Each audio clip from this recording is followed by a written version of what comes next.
అదే RTV app వార్తల్ని క్షణాల్లో చదివే అవకాశం ఉంటుంది. ఒక న్యూస్ పేపర్, ఒక టెలివిజన్ ఛానల్ మీ చేతుల్లో ఎప్పుడూ ఉంటాయి.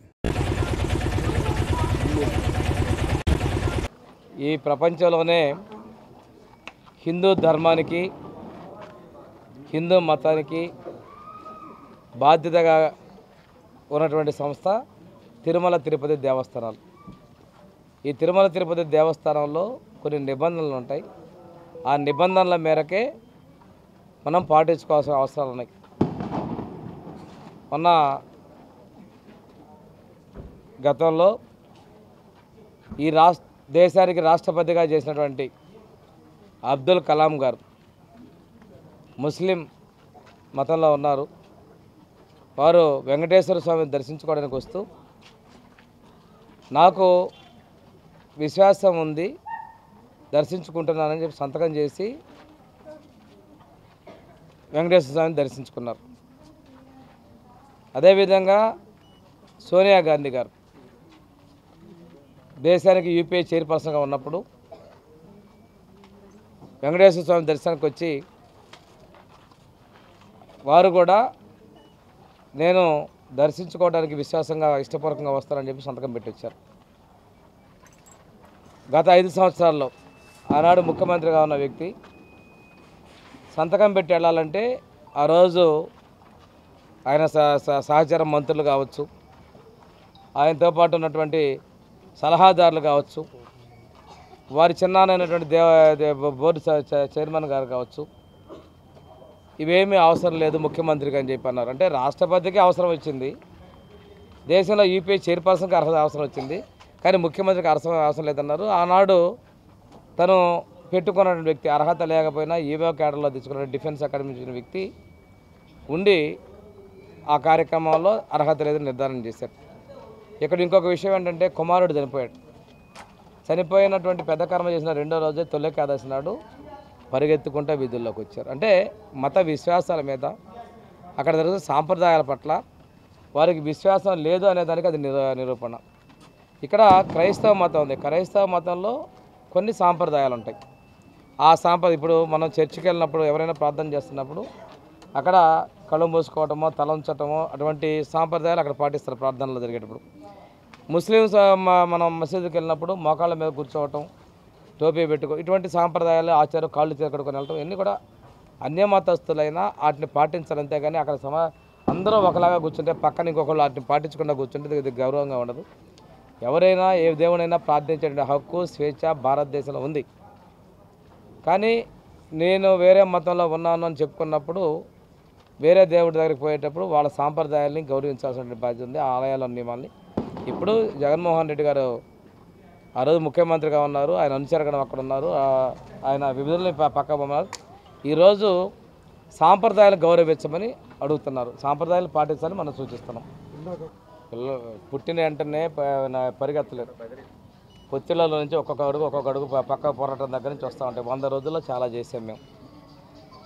డైవర్షన్ పాలిటిక్స్ చేయాల్సిన అవసరం మాకే ఉంది. ఇంకా మాకు ప్రభుత్వానికి చాలా సమయం ఉంది, మేము చేసి చూపిస్తాను. నేను చెప్తున్నాను, ఈ జిల్లాలో 100 రోజుల లోపల 143 కోట్ల రూపాయలతోటి సిమెంట్ రోడ్లు, కాలువలు మంజూరు చేసాం, పనులు మొదలు పెట్టాం, పూర్తి చేసాం. అదేవిధంగా 10 కోట్ల రూపాయలు పెట్టినాను, హాస్టల్ మంజూరు చేశాను. అదేవిధంగా ఈ రోజున సంక్షేమ పరంగా కూడా 4,000 పెన్షన్ మేము మార్చి నుంచి ఇచ్చాం. మేము ఎందుకు డైవర్షన్ చేయాల్సిన అవసరం ఉంది? ఏం డైవర్షన్ చేయాల్సిన అవసరం ఉంది? మీరు మోసగారిగా మాట్లాడద్దు దయచేసి, రాజకీయం వద్దు. విశ్వాసాలని, ప్రజల విశ్వాసాలను, అన్ని మతాలకి చాలా గొప్ప ఉంటుంది. హిందూ మతంలో రాయిని పెట్టి పెద్దలు ఇదే దేవుడు అనుకుంటే ఈరోజు కూడా రాళ్ళకి దండాలు పెట్టుకుంటున్నారు, పవిత్రంగా చూస్తారు. చెప్పులు వేసుకొని పోయి ఇది రాయి అని చెప్పి పోయేటువంటి పరిస్థితులు ఉండవు. ఇలాగా తిరుపతి తిరుమల దేవస్థానంలో నిబంధనలు పాటించబడుతున్నాం, కానీ ఇక్కడ డైవర్షన్ పాలిటిక్స్ చేయాల్సిన అవసరం లేదు.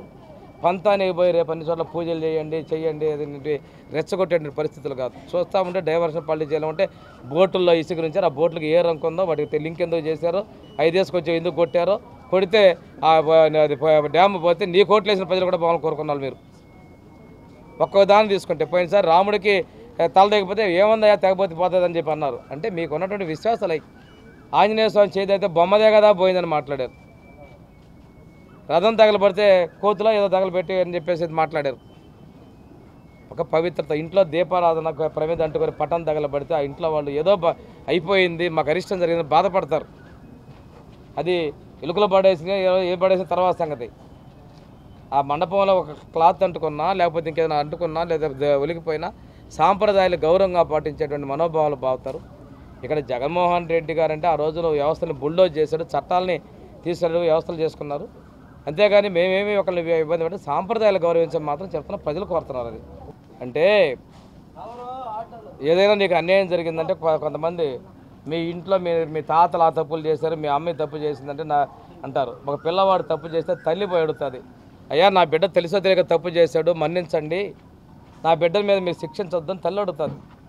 లేదా పెద్దవాళ్ళు కొద్దిగా ఇంకో విధంగా ఉంటే చేస్తారు. ఈ రాష్ట్రానికి ఒక కస్టోడిగా ఉండాల్సిన వ్యవస్థలో నిర్మీయమని కలియుగ ప్రత్యక్షమైన వెంకటేశ్వర స్వామికి అపచారం జరిగింది కాబట్టి నేను చేస్తున్నా అని చెప్పేసి ఆయన చేస్తారు. ఇందుకు కొంత వక్రీకరిస్తున్నారు. ఆ పాపాలని వక్రీకరించి అయ్యా ఆ పాలకులు చేసిన తప్పుల్ని క్షమించు, ఈ ఎవరికి ఇబ్బందులు జరగకూడదు ప్రాయశ్చిత దీక్ష చేస్తారు. దాన్ని వక్రీకరించదు దయచేసి. లడ్డూ గురించి కూడా అడిగారు ఇందాక, మీరే చెప్పారు ఫలానా కంపెనీ అని. కేంద్ర ప్రభుత్వం చెప్పి నిర్ధారణ చేసింది ఏఆర్ కంపెనీలో జరుగుతున్నాయని. ఎందుకు మీరు మార్చారు? నేను తిరుపతి తిరుమల దేవస్థానం బోర్డు సభ్యులుగా చేశాం. ఎందుకు నిబంధనలు సరళించారు? మీరు నిబంధనలు సరళించి టెండర్లు ఎవరి కోసం పిలిచారు? మీరు మీకు తెలుసు. ఇంకా చెప్పాలంటే ఒకప్పుడు మిల్లర్స్ అసోసియేషన్ ద్వారా బియ్యం కొంటే ఇక్కడ ఒక నాయకుడు దోచిపెట్టి బియ్యం కొన్నారు. ఎందుకు? తవ్వితే చాలా వస్తాయి. ఎన్ని అవసరమా? ఒకటి విశ్వాసం, మతం అనేది నమ్మకంగా పోతాం. తల్లి అయ్యా దేవుడు అంటే దేవుడు దండం పెట్టుకున్నాం, ఆ నియమాలు పాటిస్తున్నాం. కొంతమంది మెట్లకి పోతూ ఉంటారు, చర్చికి పోతూ ఉంటారు, జెరూసలేం మనకి రెండుకి మక్కాకు పోయే వాళ్ళు కొంచెం పవిత్రత వెళ్తూ ఉంటారు. అవి గౌరవించారు. నేను ఇందాకే చెప్పాను, ఒక మసీద్కి వెళ్ళి టోపీ పెట్టుకోకుండా మన మీద పద్మాసం వేసి పెట్టుకొని కూర్చొని కరెక్ట్ కాదు కదా. పాత రోజుల్లో సామెతలు చెప్పాను. మీ బిఆర్ రోమన్ ఒక చర్చి పోయినప్పుడు చర్చి ఆచార సాంప్రదాయాలు గౌరవిస్తూ అక్కడ ఉన్నటువంటి జీసస్ క్రైస్ట్కి మనం ఆ సాంప్రదాయాలు ప్రార్థన చేసుకోవాలి, లోపల పోవాలి, లేకపోతే బయట కూర్చోవాలి. మసీదు పోయినప్పుడు మసీదులో సాంప్రదాయం పాటించకపోతే బయట కూర్చోవాలి. హిందూ మతంలో పోయినప్పుడు హిందూ మత ధర్మాన్ని ప్రకారం పోవాలి. అంతేగాని ఇక్కడ రాజకీయాలు చూడొద్దని నేను కోరుతున్నాను.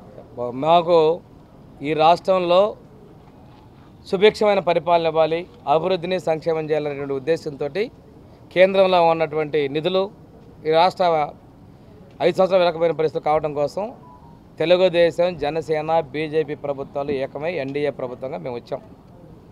మా ప్రభుత్వంలో కలిసి ముందుకు నడుస్తున్న పయనంలో పార్టీ బలోపేతాలు ఎవరికాళ్ళు వ్యక్తిగతంగా ఉంటాయి. వ్యక్తిగతంగా ఎన్నికల ముందు కూడా రకరకాల పార్టీల వాళ్ళు ఆ పార్టీలో ఈ పార్టీలో చేరడం జరిగింది.